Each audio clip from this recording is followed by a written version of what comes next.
Hello and welcome everyone. My name is Ali Ukani. Welcome for another episode of PeakTV. I'm joined today by Sam Rizzo, who's the incoming executive director at Environmental Clean Technologies, tickers ASX ECT. Sam, thanks for joining. Yeah, thank you. You've got a great background in energy and metals, especially more recently at Fortescue Future Industries, where you've spearheaded a number of projects working closely alongside a number of key stakeholders, including Andrew Forrest. Tell us a bit about yourself. I graduated from Curtin University. I'm Western Australian bred and born. And I joined Fortescue Metals Group because it offered me the challenge to be able to work in a very collaborative environment. And it was at the time in 2012 when Fortescue was expanding. I love doing projects, and Fortescue offered me that opportunity to get involved in capital expansion projects within the resource industry. After that, I actually moved on and worked with Mr. Forrest at the Minderoo Foundation, which is the sister company of Fortescue.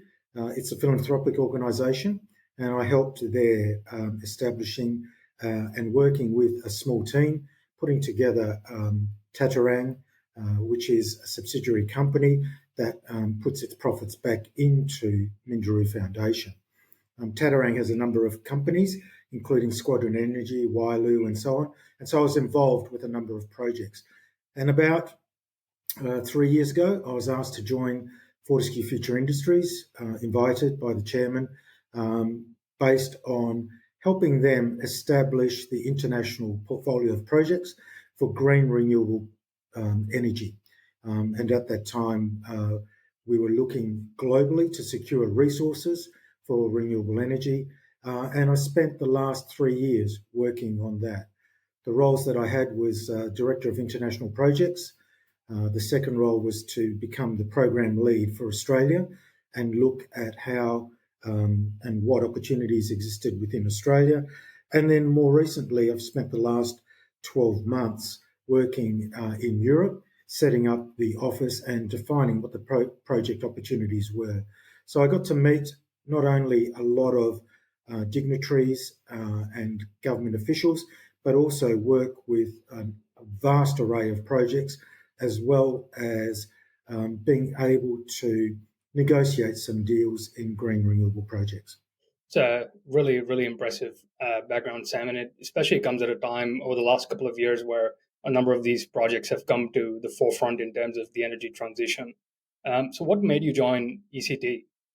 Well, ECT piqued my interest because a friend of mine asked me to have a look at the company and see and share with them what I would do and how I would manage its commercialisation based on the experience that I'd had. And ECT for me offers firstly the challenge that I was looking for, but secondly, the company has invested a lot over the time that it's been operating in really being able to define the technologies that are going to add value.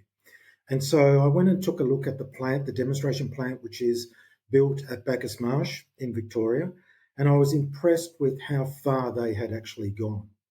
I did see, however, that I could bring to the table the skill set that I've developed over the past 30 years.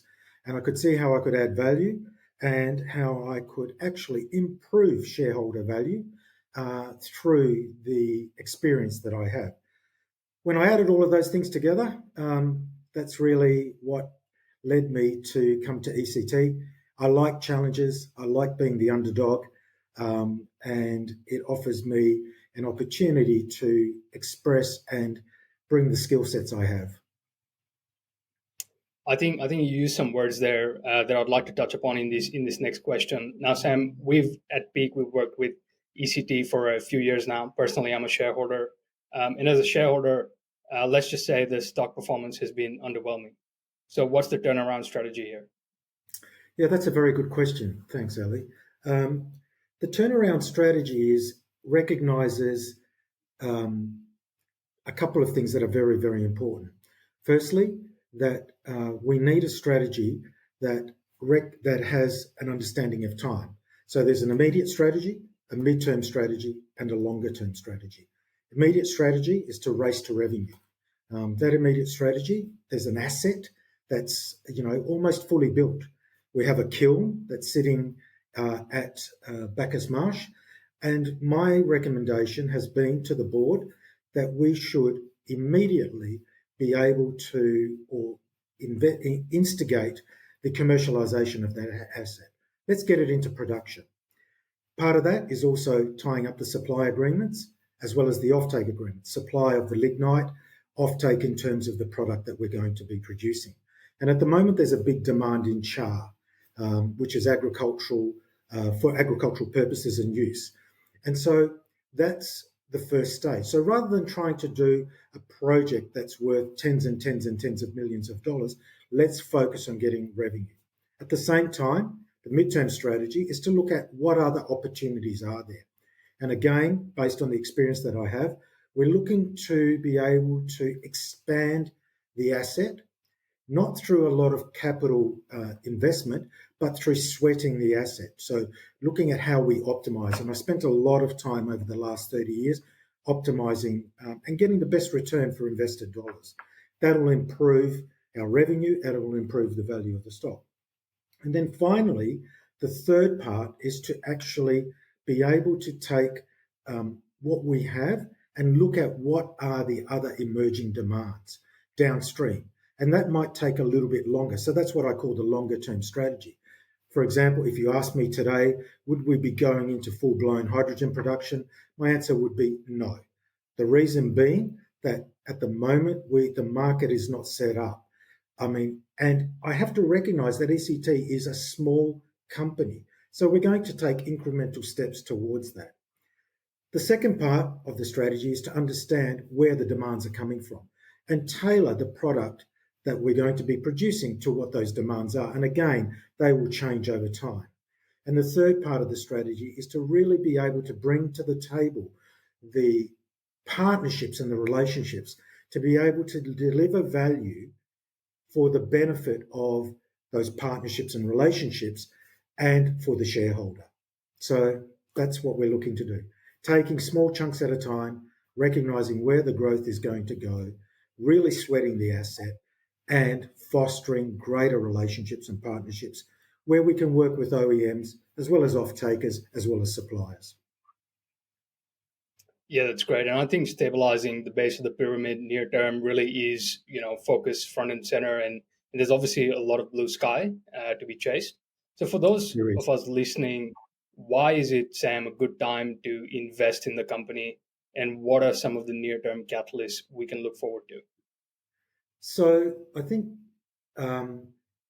categorically, the share price is very, very low.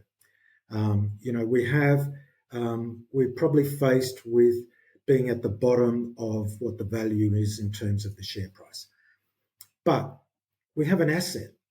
We are ready to go to be able to convert that asset, which is the Bacchus Marsh demonstration plant, into production within 12 months. So what we want to do is to be able to move to that next stage so that we can start to develop revenue. That will become our model, which is business as usual. That will help pay for our costs so we're not diluting shareholder value. And we're able to create through a supply agreement and an offtake agreement the basis for actually debt funding the project, the capital that's required for the first and second phases of the project. So when you ask me, why is it a good time? That's one answer. The second answer is that through the demonstration project, the technology has actually proven up that we can produce what we have said we're going to produce.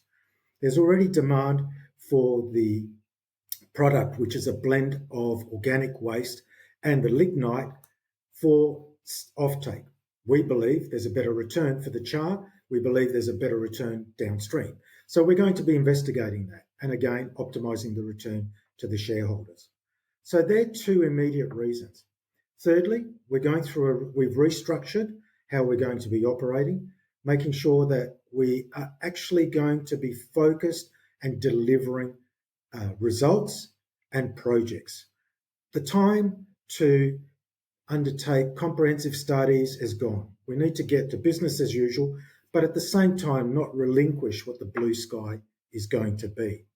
I think the blue sky will come through the partnerships, through the actual commercialisation of opportunities, which I've seen both in Australia and globally.